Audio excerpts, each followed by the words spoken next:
Hello everyone, this is the last numerical solving lecture on electrostatics. Today we will solve the numericals related to the parallel plate capacitor with or without dielectrics and energy stored in the capacitor.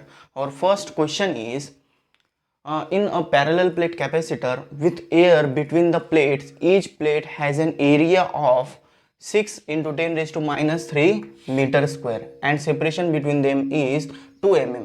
इथे एक आपल्याला parallel plate capacitor दिलेला आहे. For example इथे parallel plate capacitor आहे. Okay, आणि याच्यामध्ये काय प्रेझेंट आहे? एअर प्रेझेंट आहे. ठीक आहे, त्याच्यामध्ये एरिया दिलेला आहे. हे जे प्लेट्स यूज केलेले आहे, दोन कंडक्टिंग प्लेट्स, त्याचा एरिया दिलेला आहे. म्हणजे काय? ए दिलेला आहे. A is equals to 6 into 10 raise to minus 3 metre square. Okay, and separation between them is 2 mm. हे जे प्लेट्स आहे याच्यामध्ये सेपरेशन, दोघांमधलं सेपरेशन म्हणजे डी जे असतो ना ते दिलेलं आहे. डी इज इक्वल्स टू किती आहे? 2 mm. ओके, 2 mm म्हणजे किती? Millimetre. Millimetre means what?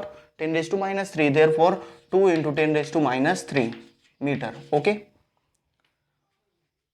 First काय आहे? Calculate capacitance of capacitor. आता आपल्याला याचा कॅपॅसिटन्स मेजर करायचा आहे. फर्स्ट क्वेश्चनसाठी capacitance C is equals to, आपल्याकडे कॅपॅसिटन्सचा फॉर्म्युला काय असतो? C is equals to Q upon V. But इथे चार्ज पण दिलेलं नाही आणि याच्या इथपर्यंत आपल्याला व्होल्टेज पण दिलेलं नाही. म्हणून काय करायचं? इथे सेपरेशन म्हणजे काय आहे? आपल्याला इथे पॅरलल प्लेट कॅपॅसिटरचा जे कॅपॅसिटन्स असतो तो फॉर्म्युला आपण डिराईव्ह केलेला आहे. तो किती असतो? C is equals to epsilon 0a upon D. Epsilon 0a upon D. Okay, हा फॉर्म्युला इथे आपल्याला यूज करायचा. आता याच्यामध्ये फक्त व्हॅल्यूज पुट करायची. व्हॅल्यूज पुट केले म्हणजे काय?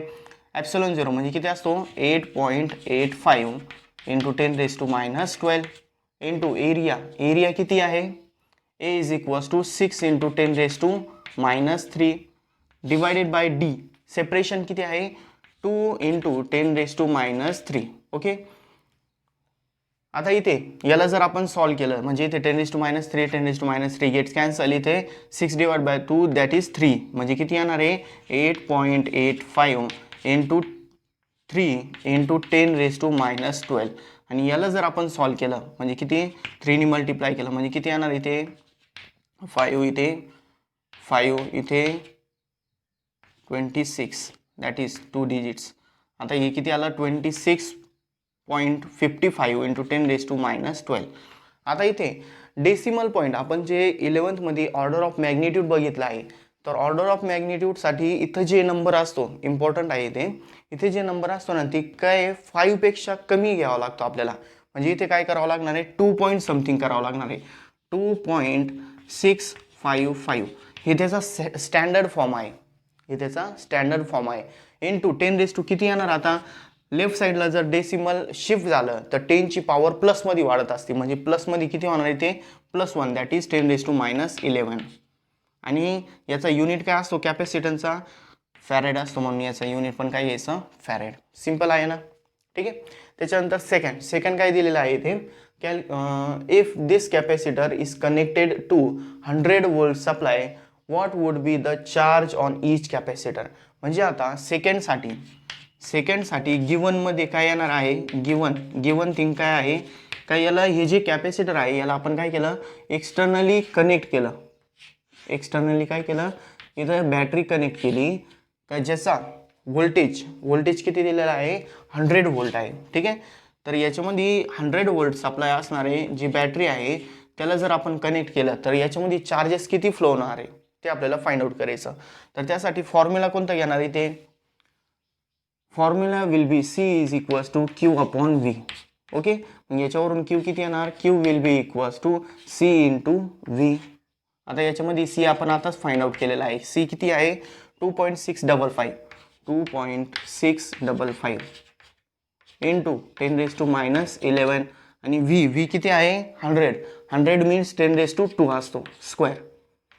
म्हणजे 10 रेज टू 2 मायनस 11. 2 मायनस 11 किती होणार इथे? -9 म्हणजे किती येणार? Q will be equals to 2.655 into 10 raise to minus 9. ठीक आहे, याचा युनिट काय येणार? चार्ज आहे म्हणून कुलम सी. हे झालं सेकंड आन्सर, सिंपल आहे एकदम. आणि last, how would charge on the plates be affected if a 2 mm thick mica sheet of K is equals to 6 is inserted between the plates while the voltage supply remain connected. म्हणजे हे voltage source as it is आहे, पण आपण काय केलं, इथे air present होती ना, एअर काढून टाकली आणि इथे काय केलं, मायका यूज केला. काय, मायका. ठीक आहे. आता तो मायकाची जी शीट आहे ती किती यूज केली, 2 mm, आणि थिकनेस पण किती आहे, 2 mm. जेवढं कॅपॅसिटरमध्ये कंडक्टिंग प्लेट्समध्ये जागा आहे तेवढी सगळी काय केली आपण मायकाने फिल करून दिली. तर त्यावेळेस कॅपॅसिटन्स किती असणार आहे याचा. ठीक आहे. तर याच्यामध्ये काय असणार आहे, चार्ज ऑन कॅपॅसिटर किती असणार आहे ते आपल्याला फाइंड आउट करायचं आहे. ठीक आहे. तर त्यासाठी आपल्याला जे आपण प्रत्येक वेळेस म्हणजे इथे कंडक्टिंग प्लेट्समध्ये कोणतंही जर एखादा डायइलेक्ट्रिक प्लेस केलं तर त्याचा कॅपॅसिटन्स कितीने इन्क्रीज होतं, थर्डसाठी घेतोय आपण, त्याचा कॅपॅसिटन्स कितीने इन्क्रीज होत असतो, C is equals to K into C होऊन जातो. म्हणजे के टाइम्स त्याचा कॅपॅसिटन्स वाढून जातो. सिमिलरली जर याच्यामध्ये चार्जेस जर असेल तर ते चार्जेस पण किती अफेक्ट होणार आहे, के टाइम्स अफेक्ट होऊन जाणार आहे. म्हणजे क्यू डॅश जे येणार आहे नवीन चार्ज आपल्याला, how would charge on the plates be affected, charge किती अफेक्ट होणार आहे ते आपल्याला फाइंड आउट करायचं. म्हणून क्यू डॅश कितीने वाढणार आहे, ते के टाइम्स वाढून जाणार आहे, के टाइम्स इन्क्रीज होणार आहे. जेवढं डायइलेक्ट्रिक्स आपण फॉर एक्झाम्पल एअर प्रेझेंट आहे तर त्यावेळेस त्याचा चार्ज क्यू असेल, तर ज्यावेळेस आपण डायइलेक्ट्रिक प्लेस करणार आहे त्याचा के टाइम्स इन्क्रीज होऊन जाणार आहे. म्हणजे इथे क्यू डॅश किती येणार, Q dash will be equals to K, केची व्हॅल्यू किती दिलेली आहे 6 इंटू इथे क्यू किती आहे 2.655 इंटू 10⁻⁻⁹. ओके. आता याचं मल्टिप्लिकेशन जर केलं इथे, ठीक आहे, इथे 0, इथे 33, इथे किती येणार 39, इथे 15. ओके. आणि डेसिमल पॉईंट कुठं लागणार, 3 डिजिट्स नंतर, म्हणजे इथे इंटू 10⁻⁹. ठीक आहे. आता परत याला स्टँडर्ड फॉर्ममध्ये लिहायचं असेल तर काय करायचं, इथे सिम्पली याला 5 पेक्षा लेस दाखवायचं, म्हणजे 1.593 इंटू 10⁻⁻. आता इथे लेफ्ट साईडला डेसिमल शिफ्ट झालाय म्हणून किती प्लसमध्ये इन्क्रीज होणार, -9 + 1 दॅट इज -8. आणि चार्ज आहे म्हणून याचं युनिट पण काय येणार, कुलोम येणार. ठीक आहे. हे झालं आपलं first numeric. Now our next question number 2 is a parallel plate capacitor has an area of 4 cm² and a plate separation of 2 mm. म्हणजे याच्यामध्ये जे कंडक्टिंग प्लेट्स असणार आहे पॅरलल प्लेट कॅपॅसिटरचे, त्याचा एरिया दिलेला आहे. एक किती आहे, A is equals to 4 cm² and the separation between the 2 conducting plates that is D किती आहे, D is equals to 2 mm. आता दोन्ही जर क्वांटिटीज बघितले तर हे SI युनिटमध्ये नाही आहे, तर म्हणून याचा SI मध्ये कन्वर्ट करून घ्यायचं, मीटरमध्ये कन्वर्ट करायचं. म्हणजे किती 4 इंटू, आता इथे सेंटीमीटर² आहे आणि 1 cm is equals to 10⁻² metre असो आणि त्याचं स्क्वेअर केलं तर म्हणजे किती येणार आहे 4 into 10⁻⁴ metre. Okay. Then next D mm मध्ये आहे, मिली म्हणजे किती 10⁻³ दॅट इज 2 इंटू 10⁻³ इथे मीटरमध्ये येणार. ठीक आहे. तर याच्यावरून कॅल्क्युलेट काय करायचं आहे, कॅल्क्युलेट इट्स कॅपॅसिटन्स, म्हणजे आपल्याला C फाइंड आउट करायचं आहे. C is equals to what. तर फर्स्ट क्वेश्चनसाठी फॉर्म्युला कोणता अप्लाय करता येईल आपल्याला, इथे A, D आणि C तिघांमध्ये रिलेशनसाठी आपण काय यूज करत असतो formula, C is equals to A∈0/D. Okay. तर याच्यामध्ये सगळ्यांची व्हॅल्यूज दिलेली आहे. A किती आहे 4 इंटू 10⁻⁴, epsilon 0 किती असतो 8.85 इंटू 10⁻12 डिवायडेड बाय D किती असणार आहे याच्यामध्ये 2 इंटू 10⁻⁻3. ओके. इथे 2 ने जर डिवाइड केलं तर किती येणार, इथे 2, इथे 2 आणि इथे 2 राहील फक्त, इंटू 8.85 ॲज इट इज. ठीक आहे. इंटू 10⁻, पॉवर किती होणार, आता इथे पॉवर जर बघितले 10⁻⁴ आणि 10⁻12 किती होणार, हा 10⁻⁻16 होणार. किती 10⁻⁻16 डिवायडेड बाय इथे ऑलरेडी काय 10⁻3. ठीक आहे. वर गेल्यानंतर +3 होणार. ते इथे जर मल्टिप्लाय केला आपण तर 2 इंटू 5 इथे 0 1 इथे 1 आलं, इथे 17.70 आणि डेसिमल पॉईंट कुठं लागणार 2 डेसिमल नंतर 17.70 इंटू 10⁻⁻⁴ मायनस इथे किती येणार, सॉरी +3 होणार, -16 + 3 दॅट इज -13. ओके. आता परत इथे स्टँडर्ड फॉर्ममध्ये जर लिहायचं असेल, इथं आन्सर कंप्लीट झालेला आहे, युनिट लावलं तर इथे आन्सर कंप्लीट होईल. बट इथे याचं जर स्टँडर्ड फॉर्म घ्यायचा असेल तर 5 पेक्षा लेस पाहिजे हा नंबर, म्हणजे किती 1.77 इंटू 10⁻². लेफ्ट साईडला शिफ्ट झाला म्हणजे इथे प्लसमध्ये पॉवर वाढणार, म्हणजे किती 10⁻−12. आणि कॅपॅसिटन्स आहे म्हणून युनिट काय येणार फॅरेड. हे झालं त्याचा फर्स्ट याचा answer. Then next, what is the capacitance if the space between the plates is filled completely with a dielectric having dielectric constant of constant 6.7. म्हणजे काय केलं, जे दोन कंडक्टिंग प्लेट्स आहेत त्याच्यामधून एअर काढून टाकली आणि तिथे काय केलं, एक डायइलेक्ट्रिक मटेरियल प्लेस केलं. तर ते जर डायइलेक्ट्रिक मटेरियल प्लेस केलं तर त्यावेळेस त्याचा कॅपॅसिटन्स कितीने इन्क्रीज होणार आहे, तर त्यासाठी आपल्याकडे फॉर्म्युला आहे. म्हणजे काय असतो ते C डॅश, जे नवीन कॅपॅसिटन्स असणार आहे ते किती असणार आहे, K times the previous capacitance. म्हणजे एअर प्रेझेंट असताना जेवढं कॅपॅसिटन्स असणार आहे त्याला केनी जर मल्टिप्लाय केला आपण डायइलेक्ट्रिक कॉन्स्टंटनी, तर त्याचा आपल्याला टोटल कॅपॅसिटन्स किती असणार आहे ते इथे मिळून जाणार. म्हणजे इथे C ची व्हॅल्यू किती आहे 1.77 इंटू 10⁻12. ओके. C ची व्हॅल्यू किती आहे, सॉरी C ची व्हॅल्यू झाली आणि K ची व्हॅल्यू किती आहे 6. परत लिहितो मी ते, K ची व्हॅल्यू अगोदर 6.7 इंटू कॅपॅसिटन्सची व्हॅल्यू 1.77 इंटू 10⁻12. ओके. याला इथे 10⁻12 आहे, याला जर काढून टाकायचं असेल तर आपण काय करत असतो, इथे पिको लिहित असतो. म्हणजे 10⁻12चा सिम्बॉलिक फॉर्म, सॉरी याचं जे प्रिफिक्स असतो SI प्रिफिक्स ते किती असतो, पिको असतो. म्हणजे किती येणार इथे 1.77, याला डायरेक्ट पिको फॅरेड असं पण लिहिता येईल. ठीक आहे. आता इथे व्हॅल्यूज पुट केली, याला मल्टिप्लाय जर केला आपण, एवढं टाईम नाही म्हणून मी डायरेक्टली इथे सॉल्व करून घेतलेलं आहे, तर त्याचा आन्सर किती येतो 1.186. याचा आन्सर असणार आहे 1.186 इंटू 10⁻11 फॅरेड. एवढा त्याचा कॅपॅसिटन्स असणार आहे. ठीक आहे. हे झालं त्याचा solution. Now our question number 3 is find the equivalent capacitance between P and Q given area of each plate A and separation between the plates is equals to D. आता इथे एक अरेंजमेंट दिलेली आहे, म्हणजे इथे डिफरंट टाईपचे dielectric constant दिलेला आहे. म्हणजे जिथे डायइलेक्ट्रिक कॉन्स्टंट असेल तिथे आपल्याला काय कन्सिडर करायचं, एक कॅपॅसिटर आहे. ओके. फॉर एक्झाम्पल हे जे कॉम्बिनेशन असेल हे एक्झॅक्टली कसं असेल, इथे P असेल, ओके, P पॉईंट असणार, इथे एक कॅपॅसिटर असेल. ठीक आहे. तर याच्यामध्ये जे डायइलेक्ट्रिक मटेरियल आहे त्याचा कॉन्स्टंट किती आहे K1. त्याच्यानंतर इथे सेकंड कॅपॅसिटर असेल त्याचा किती आहे कॉन्स्टंट K2 आहे. इथे थर्ड कॅपॅसिटर असेल आणि याचं किती असेल K3 असेल. ओके. अशी ती अरेंजमेंट दिलेली आहे. तर या केसमध्ये आपल्याला फाइंड आउट काय करायचं, याचा इक्विव्हॅलेंट कॅपॅसिटन्स. म्हणजे जसं आपण रेग्युलर ऑर्डिनरी केसमध्ये असं कॉम्बिनेशन असेल तर त्यावेळेस त्याचा इक्विव्हॅलेंट कॅपॅसिटन्स कसं घेत असतो, तर सेम आपल्याला पण याच्यामध्ये पण काय करायचं आहे, आपल्याला हीच मेथड यूज करायची आहे. ठीक आहे. पण इथे एक फॉर्म्युलामध्ये चेंज काय होणार फक्त, का जे आपल्याला फॉर्म्युला यूज करावा लागणार आहे तो C is equals to A∪0/D हा फॉर्म्युला यूज करावा लागणार आहे. आणि याच्यामध्ये डायइलेक्ट्रिक कॉन्स्टंट यूज केलेला आहे म्हणून इथे काय यूज मल्टिप्लाय करावं लागतं आपल्याला K. हे आपण डेरिव्हेशनमध्ये घेतलेलं आहे. ठीक आहे. आता हे तिन्ही जर कॅपॅसिटन्स जर पाहिले, सॉरी इथे तिन्ही जे डायइलेक्ट्रिक कॉन्स्टंट आहे ते कशी सिमिलर आहे, इथे मी डायग्राम ड्रॉ केली होती सेम तसंच. म्हणजे तीन कॅपॅसिटर सिरीजमध्ये कनेक्ट केलेला आहे अशी ती अरेंजमेंट आहे.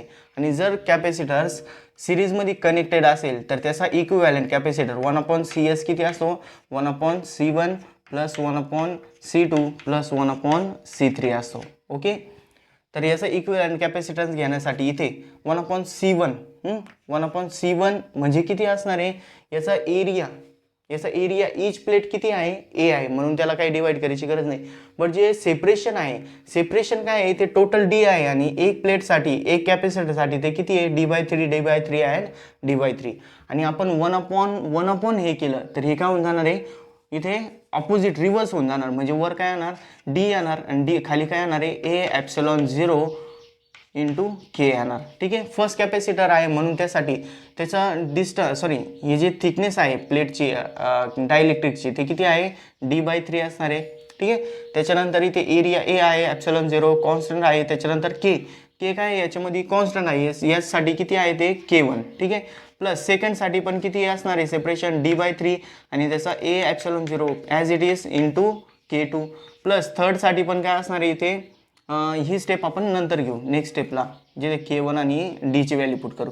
इथे D1 असेल, इथे D2 असेल आणि इथे D3 असेल. D3 A ε0 into K3. Okay, याच्यामध्ये आता आपण व्हॅल्यूज पुट करू. व्हॅल्यूज जर पुट केले तर D1 किती आहे D/3 that is D/3 A ε0 into K ची व्हॅल्यू किती आहे 1. ओके, इंटू 1 प्लस इथे D2 ची value D/3 A ε0 as it is K2 ची व्हॅल्यू किती आहे 3 इंटू 3. ओके, त्याच्यानंतर प्लस इथे third D/3 A ε0 as it is into K3 किती आहे 6 इंटू 6. ओके, आता जर आपण इथे तिघांमध्ये कॉमन जर बघितलं तर कॉमन काय येणार आहे इथे 3 A ε0 कॉमन आहे. ठीक आहे, ब्रॅकेटमध्ये किती येणार इथे राहणार 1/1 प्लस इथे असणार आहे 1/3 प्लस इथे असणार आहे 1/6. ओके, याचा आपल्याला काय करायचं आहे डिनॉमिनेटर सेम करायचं आहे. त्यासाठी काय करावं लागणार इथे 6 ने multiply that is D/3 A ε0 ब्रॅकेटमध्ये किती येणार वर इथे किती येणार 6 प्लस इथे 2 × 2 प्लस 1 डिवायडेड बाय 6 म्हणजे किती येणार आहे 9/6 म्हणजे 9/6 इंटू इथे अगोदरचं काय D/3 A ε0 as it is. ठीक आहे, इथे जर आपण डिवाइड केलं तर म्हणजे किती येणार आहे 3 इंटू किती येणार इथे 3 इथे 3 डिवाइड बाय 2 म्हणजे किती आला हा D/2 A ε0 हे कसं झालं 1/CS झालं. ठीक आहे, 1/CS आणि CS जर बघितलं आपण याच्यावरून म्हणजे इक्विव्हॅलंट कॅपॅसिटन्स ते किती येणार आहे 2 A ε0/D हे त्याचा आन्सर असणार आहे. म्हणजे ही जर फिगर असेल असं डायइलेक्ट्रिक कॉन्स्टंट दिलेला असेल तर त्याचा इक्विव्हॅलंट कॅपॅसिटन्स किती असणार आहे 2 A ε0/D. ठीक आहे, त्याच्यानंतर नेक्स्ट इथे अजून एक फिगर दिलेली आहे. तर इथे जर बघितलं आपण फॉर एक्झाम्पल इथे कॅपॅसिटन्स असणार आहे C1 इथे असणार आहे C2 आणि इथे असणार आहे C3. तर इथे जर बघितलं आपण तर हे काय C2 आणि C3 कशा आहे पॅरललमध्ये सिरीजमध्ये कंबाईन आहे. कसे आहे ते सिरीजमध्ये. मी इथे ड्रॉ करतो ते इथे एक कॅपॅसिटर असं आणि इथे एक असणार आहे. ठीक आहे, हे कसे सिरीजमध्ये कनेक्ट आहे. हे कोणतं असणार आहे इथे C2 असणार आहे इथे C3 असणार आहे आणि एक कॅपॅसिटर इथे कसं आहे पॅरललमध्ये दोघांच्या पॅरललमध्ये एक कंबाईन आहे तो कोणता असणार आहे C1 असणार आहे. ठीक आहे, असं कॉम्बिनेशन दिलेलं आहे. तर अगोदर आपण काय करू याच्यामध्ये C2 आणि C3चा आपण सिरीज कॉम्बिनेशन घेऊ आणि त्याच्यानंतर C1 आणि जे इक्विव्हॅलंट कॅपॅसिटन्स येणार आहे दोघांचा काय करू पॅरलल कॉम्बिनेशन घेऊ. ठीक आहे, तर फर्स्ट स्टेपमध्ये काय करायचं C2 and C3 are in parallel combination. ठीक आहे, पॅरलल कॉम्बिनेशन असेल तर त्यावेळेस त्याचा इक्विव्हॅलंट कॅपॅसिटन्स किती असतो series combination are in series आणि सिरीज कॉम्बिनेशन असेल तर त्याचा इक्विव्हॅलंट कॅपॅसिटन्स किती असतो 1/CS is equals to C2 plus 1/C3. ठीक आहे, याच्यामध्ये आपण जर व्हॅल्यूज जर बघितले व्हॅल्यूजसाठी आपण इथे काय करू 1/CS इज इक्वल्स टू इथे आपल्याला काय करावं लागणार आहे दोघांचा क्रॉस मल्टिप्लिकेशन म्हणजे किती येणार इथे C2 इंटू C3 येणार डिवायडेड बाय इथे काय होणार 1 प्लस साईन येणार प्लस C2 प्लस C3 आणि खाली किती येणार C2 C3 येणार. इथेच आपण काय करू याला इनवर्स करून घेऊ म्हणजे CS किती येणार आहे CS will be equals to C2 C3 divided by C2 plus C3. Okay, आता याच्यामध्ये व्हॅल्यूज पुट करायचे. व्हॅल्यूज पुट करत असताना आपल्याला हा फॉर्म्युला यूज करायचा आहे. ठीक आहे ना, ते जर आपण फॉर्म्युला यूज केलं तर इथे C2 मध्ये एरिया किती दिलेला आहे यासाठी A/2 किती घेणार A/2 लिहिलं. त्याच्यानंतर ε0 कॉन्स्टंट आहे as it is. Dielectric constant किती आहे यासाठी K इज इक्वल्स टू 3 म्हणजे किती मल्टिप्लाय करायचं 3 त्याच्यानंतर पुढे काय divided by D, divided by D, D किती आहे यासाठी डायइलेक्ट्रिक सॉरी थिकनेस किती आहे डी बाय टू, इथे घेतलं मी डी बाय टू. समजलं कसं घेतलं, फॉर्म्युला घ्यायचं, इथे फॉर्म्युला यूज करायचं. ठीक आहे. त्याच्यानंतर इथे C3 साठी पण काय करायचं, आता हाच फॉर्म्युला यूज करायचा. C3 साठी एरिया किती दिलेला आहे a by two, area is a by two. Then next epsilon 0 constant into dielectric constant किती आहे 6 मल्टिप्लाय बाय 6 डिवायडेड बाय इथे दोघांमधलं सेपरेशन किती आहे d बाय टू. ओके.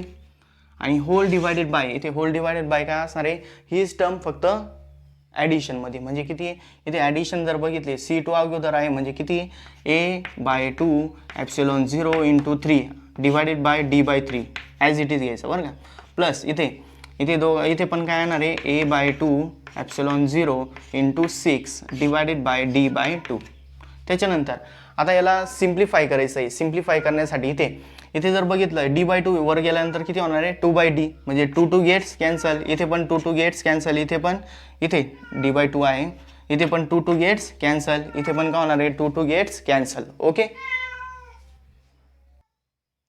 म्हणजे याच्या पुढं जर बघितलं आपण तर इथे काय येणार, वर जर बघितलं वर किती येणार आहे इथे a ॲप्सिलॉन 0 इंटू 3 आहे आणि इथे पण किती आहे a ॲप्सिलॉन 0 इंटू 6, म्हणजे दोघांचं काय होणार आहे मल्टिप्लिकेशन, म्हणजे a इंटू a किती होणार इथे a स्क्वेअर होऊन जाणार इंटू ॲप्सिलॉन 0 इंटू ॲप्सिलॉन 0 स्क्वेअर होऊन जाणार आणि खाली इंटू किती येणार 3 इंटू 6 दॅट इज 18 येणार मल्टिप्लाय बाय 18. मी अगोदर लिहितो 18 a square epsilon 0 square upon इथे d इंटू डी काय होणार d स्क्वेअर होऊन जाणार. ठीक आहे. आणि होल डिवायडेड बाय, हे पूर्ण डिवायडेड बाय खालची टर्म बघितली तर डिनॉमिनेटर सेम आहे म्हणून हे जे वरचे टर्म्स असणार ते दोघांची काय होणार आहे ॲडिशन होणार. म्हणजे वर किती आहे इथे असणार आहे 3a ॲप्सिलॉन 0 प्लस इथे असणार आहे 6a ॲप्सिलॉन 0. ओके. आणि होल डिवायडेड बाय इथे काय असणार आहे d असणार आहे. आता आपल्याला काय करायचं फक्त वर घेऊन जायचे. ठीक आहे. हे लिहून झालंय तुमचं, स्क्रीन पॉज करा, लिहून घ्या अगोदर. ठीक आहे. याच्या पुढं नेक्स्ट स्टेपमध्ये आपल्याला काय करायचं आहे, फक्त जे डिनॉमिनेटरमध्ये टर्म आहे ते आपल्याला न्यूमरेटरमध्ये घेऊन जायची, म्हणजे वरची टर्म ॲज इट इज, म्हणजे लेफ्ट साईडला काय येते CS इज इक्वल्स टू इथे वरची टर्म ॲज इट इज म्हणजे 18a square epsilon 0 square divided by d square. Okay. Into इथे किती येणार आहे, हे जे टर्म आहे वर गेल्यानंतर फ्लिप होऊन जाणार, म्हणजे किती d येणार वर आणि खाली काय येणार आहे 3 + 6 that is 9a ॲप्सिलॉन 0, 9a ॲप्सिलॉन 0. Okay. याच्यामध्ये कॅन्सल काय होणार आहे, इथलं a कॅन्सल झाला, इथलं a इथे ॲप्सिलॉन 0 इथे ॲप्सिलॉन 0. ठीक आहे. इथे 9 इथे 2 टाइम्स होऊन जाणार, म्हणजे आणि इथे d आणि इथलं एक स्क्वेअर कॅन्सल झाला, म्हणजे किती आलं CS will be equals to इथे किती राहणार वर 2a ॲप्सिलॉन 0 आणि खाली काय राहणार फक्त d राहणार.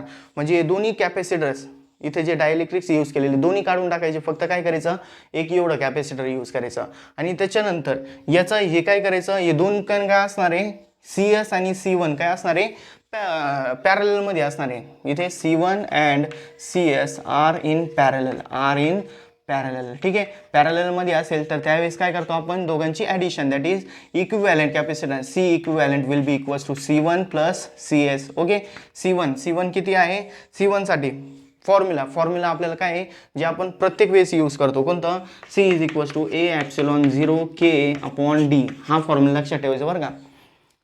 आता याच्यामध्ये एरिया किती आहे याचा a बाय टू. ठीक आहे. त्याच्यानंतर ॲप्सिलॉन 0 कॉन्स्टंट ॲप्सिलॉन 0 K डायइलेक्ट्रिक कॉन्स्टंट किती आहे यासाठी 4 × 4. ठीक आहे. डिवायडेड बाय d सेपरेशन किती आहे d इथे d बाय टू इथे d बाय टू, म्हणजे किती असणार आहे टोटल d असणार आहे अपॉन d. ठीक आहे. इथे 2 आलेलं फक्त. प्लस CS किती आहे 2a ॲप्सिलॉन 0 अपॉन d. इथे जर आपण इथे कॅन्सल होऊन जाणार, इथे फक्त 2 येणार, म्हणजे किती आलं 2a ॲप्सिलॉन 0 upon d plus 2a ॲप्सिलॉन 0 upon d. Okay. दोघांची ॲडिशन केली तर 2 किती होणार ते 4 होऊन जाणार, म्हणजे 4a ॲप्सिलॉन 0 अपॉन d. हे झालं त्याचा इक्विव्हॅलंट कॅपॅसिटन्स. ठीक आहे. सगळं हे जे फॉर्म्युला आहे हा फॉर्म्युला बघायचा, त्याच्यानंतर एक कॅपॅसिटर कसे कनेक्ट केलेले आहे डायइलेक्ट्रिकमध्ये ते बघायचं आणि दोघांचं कॉम्बिनेशन करून काय करायचं आहे फायनल आन्सर फाइंड आउट. और last question is a 6 microfarad capacitor is charge by a 300 volt supply. ठीक आहे, इथे कॅपॅसिटर चार्ज केलेला आहे, त्याची व्हॅल्यू दिलेली आहे. सी किती दिलेला आहे या केसमध्ये, C is equals to capacitance 6 microfarad. Microfarad आहे म्हणजे किती 10⁻⁶, that is 6 × 10⁻⁶ farad. Okay, charge by 300 volt supply म्हणजे व्ही किती दिलेला आहे 300 volt. Okay, it is then disconnected from supply and is connected to another uncharged 3 microfarad capacitor. How much electrostatic energy of the first capacitor is lost in the form of heat and electromagnetic radiation. म्हणजे काय केलं इथे अगोदर एक capacitor काय केलं इथे, for example इथे एक कॅपॅसिटर होतं, याला काय केलं एक्सटर्नल सोर्सला कनेक्ट केलं होतं, इथे बॅटरी दिलेली होती. याचं कॅपॅसिटन्स किती होतं 6 मायक्रोफॅरेड, याचं सप्लाय किती होतं 300 वोल्ट. ओके, याला काय केलं इथे याला डिस्कनेक्ट केलं, हे सप्लाय आहे ते बंद केलं आणि याला काय केलं अजून एक कॅपॅसिटर काय केलं इथे कनेक्ट केलं. ठीक आहे, म्हणजे इथे काय केलं it is then disconnected from the supply and is connected to another uncharge. इथे काय केलं डिस्कनेक्ट केलं, सप्लाय बंद केलं आणि इथे काय केलं अजून एक दुसरं एक अनचार्ज जे कॅपॅसिटर होतं ते इथे इंट्रोड्यूस केलं. तर आपल्याला फाइंड आउट काय करायचं आहे how much electrostatic energy of the first capacitor is lost in the form of heat and electromagnetic radiation. म्हणजे याच्यामध्ये जे अगोदरचं कॅपॅसिटर C1 होतं त्याच्यामध्ये किती एनर्जी लॉस झाली ते आपल्याला फाइंड आउट करायचं आहे. ठीक आहे, तर याला आपण C1 म्हणू. C2 किती दिलेला आहे, C2 is equals to 3 microfarad. ठीक आहे, हे पण किती असणार आहे 3 × 10⁻⁶ फॅरेड. ओके, आता आपल्याला करायचं काय याच्यामध्ये एक्झॅक्टली फर्स्ट थिंग आपण याच्यामध्ये जे चार्ज कन्झर्वेशन आहे म्हणजे याच्यामधलं जे चार्ज असणार आहे ते चार्जेस तेवढेच असणार आहे. सप्लाय आपण चेंज जरी केलं तरी याचं जे चार्ज असणार आहे सिस्टीमचा ते कॉन्स्टंट असणार आहे. त्यासाठी आपण इथे ती मेथड यूज करणार आहे. तर अगोदर फर्स्ट केसमध्ये इन फर्स्ट केस आपण असं म्हणू इन फर्स्ट केसमध्ये चार्ज किती होतं, charge Q is equals to इथे फॉर्म्युला कोणता घ्यायचा, C is equals to Q upon V असतो. Q किती येणार आहे, Q is equals to C into V. याच्यामध्ये कॅपॅसिटर C1 आहे, व्होल्टेज V आहे आणि या केसमध्ये आपण त्याला Q म्हणूया, फक्त Qच म्हणू. तर चार्ज किती असणार आहे C1 किती दिलेला आहे 3 × 10⁻⁶. व्होल्टेज किती आहे C1 6 आहे 6 मायक्रोफॅरेड. व्होल्टेज किती दिलेला आहे पोटेन्शियल डिफरन्स इज 300. ओके, 16 किती येणार आहे 1800 × 10⁻⁶ म्हणजे किती येणार आहे 18 × 10⁻³ एवढं चार्ज आहे Q. ओके, फर्स्ट केसमध्ये. आता हे काढून टाकलं आणि इथे जर आपण अनदर चार्ज इथे अनदर कॅपॅसिटर याच्यामध्ये इंट्रोड्यूस केलं तर त्याआधी जे एनर्जी होती फर्स्ट केसमध्ये तर ते फर्स्ट केसमध्ये एनर्जी किती असणार आहे इलेक्ट्रिक एनर्जी और इलेक्ट्रोस्टॅटिक एनर्जी फर्स्ट केसमध्ये बरं का, ज्यावेळेस फक्त कॅपॅसिटर C1 असेल. U1 is equals to half QV. हा फॉर्म्युला बघितला आपण डिराईव्ह केलेला आहे. कुठं बघितलं हे energy stored in a capacitor, त्यामध्ये हे डिराईव्ह केले आपण. इथे किती येणार हाफ Q. चार्ज किती दिलेला आहे 18 × 10⁻³ इंटू व्होल्टेज किती आहे 300 वोल्ट. ओके, तर इथे किती येणार आहे 9 × 3 दॅट इज 2700 × 10⁻³ ओके, एवढी त्याची व्हॅल्यू राहणार. आता इथे 10⁻⁴ येईल ना, 18 केले आपण इथपर्यंतच केले. इथे पण किती येणार मग 10⁻⁴ येणार म्हणजे किती राहणार हा 10⁻⁴ असं करू. ठीक आहे, हे झाली फर्स्ट केसमधली एनर्जी. त्याच्यानंतर ज्यावेळेस आपण सेकंड याच्यामध्ये कॅपॅसिटर इंट्रोड्यूस करणार आहे त्यावेळेस व्होल्टेज जे पोटेन्शियल डिफरन्स असणार आहे त्याच्यामध्ये मायनर चेंज होणार आहे. तर त्यावेळेस चार्ज कन्झर्वेशन काय यूज करणार आहे according to charge conservation according to conservation of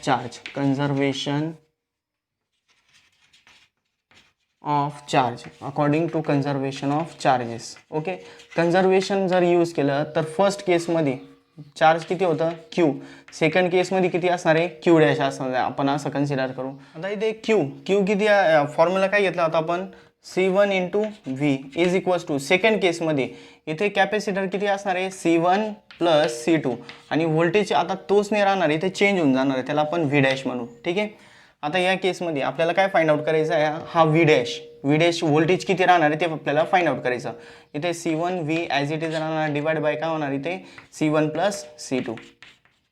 ठीक आहे. इथे C1 इंटू व्ही आपण कॅल्क्युलेट केलं किती येतो 18 इंटू 10⁻⁴.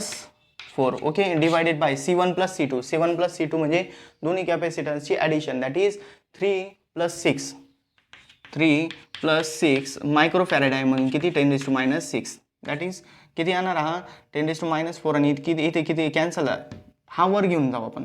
वर घेऊन गेलं तर +6 -4 + 6 दॅट इज +2 म्हणजे 18 डिवायडेड बाय 9 इंटू 10⁻² म्हणजे किती येणार हा 2 इंटू 10⁻² दॅट इज 200 वोल्ट. किती आला हा 200 वोल्ट. सेकंड केसमध्ये ज्यावेळेस आपण अनचार्ज कॅपॅसिटर याच्यामध्ये इंट्रोड्यूस करणार त्यावेळेस व्होल्टेज किती राहणार व्ही डॅश राहणार.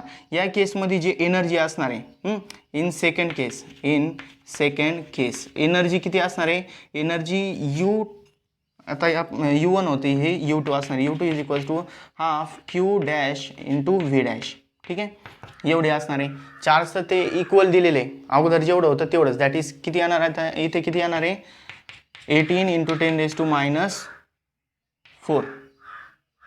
ठीक आहे -4 घेऊ इथे इंटू व्ही डॅश किती घ्यायचं आता 200 दॅट इज इथे 2ने डिवाइड केलं तर 100 होऊन जाणार आणि 100 आणि इथे 10⁻⁴ आहे म्हणजे 10⁻² + 2 - 4 दॅट इज +2 राहणार म्हणजे 18 इंटू 10⁻² आणि इथे किती आलं होतं इथे किती येणार 10⁻⁴ इंटू 10⁻² +2 म्हणजे किती येणार आहे -2 होऊन जाणार म्हणजे किती 18 इंटू 10⁻². हे काय असणार आहे सेकंड केसमध्ये एनर्जी. ठीक आहे. दोन्ही पण जूलमध्ये असणार आहे. एनर्जी कशामध्ये जूलमध्ये दाखवत असतो आपण.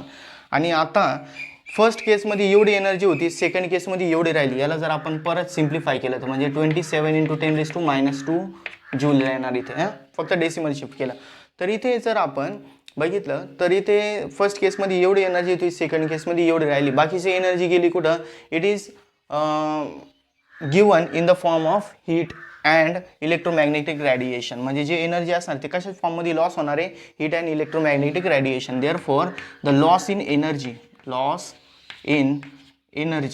एनर्जी किती असणार आहे फर्स्ट केसमधली एनर्जी U1 - U2. ठीक आहे.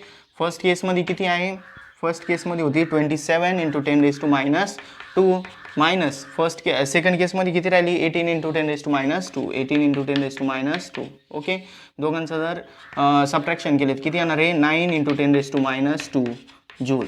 एवढी एनर्जी काय होणार आहे हीट अँड इलेक्ट्रोमॅग्नेटिक रेडिएशनच्या फॉर्ममध्ये लॉस होऊन जाणार. ठीक आहे. सिम्पल एक्झाम्पल आहे फक्त स्टेप बाय स्टेप याला फॉलो करायचे. ठीक आहे. हे झाले इलेक्ट्रोस्टॅटिक्समधले न्यूमेरिकल्स. इथे आपण त्याचा थेरी पार्ट आणि त्याचा न्यूमेरिकल सेक्शन दोन्ही पण इथे काय केलेले आहे कंप्लीट केलेले आहे. ठीक आहे. तर आजच्या लेक्चरसाठी फक्त एवढंच बाकीचं आपण नेक्स्ट लेक्चरमध्ये बघू. ठीक आहे. Thank you so much.